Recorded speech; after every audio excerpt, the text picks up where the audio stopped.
When the East African Community collapsed in 1977, its employees were part of a contributory pension scheme under Crown agents in London. After the collapse, Crown agent filed for insolvency after failing to compensate its former employees.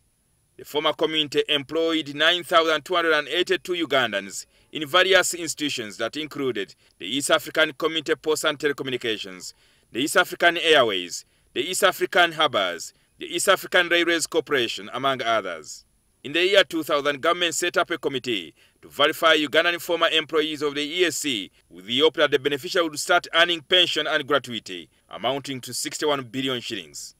According to the Deputy Premier and the Minister for East African Affairs, Kadaga, payment of former employees of the East African Community started in 2016. However, Kadaga says they are currently stuck with 7.2 billion shillings meant for former workers of the East African Airways. We have got a particular challenge with the employees of the defunct East African Airways Corporation.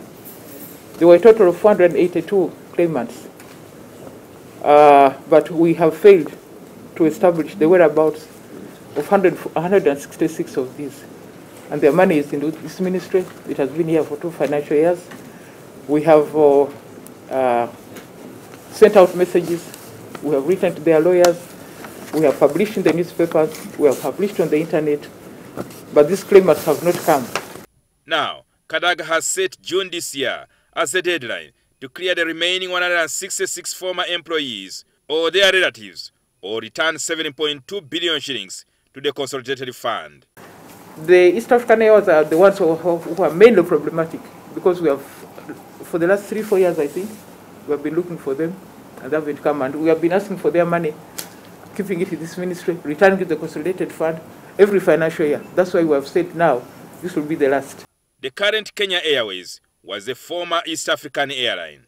Kadaga wants the former workers of the East African Community to submit their documents to the Ministry for verification to process their payment. To reach out in case there are former employees who might hear this message today so that they can come. If their relatives, especially the ones of the East African Airways, are alive, they should come and tell us what has happened or bring evidence that they are relatives and that they have letters of administration.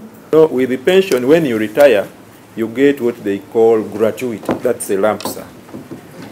But if you've worked for 10 years and above, you continue getting a monthly pay calculated as per the formula the Right Honorable gave. So you continue with that pay until you pass on. When you pass on, before you've claimed it for 15 years, your beneficiaries continue getting and for 15 years.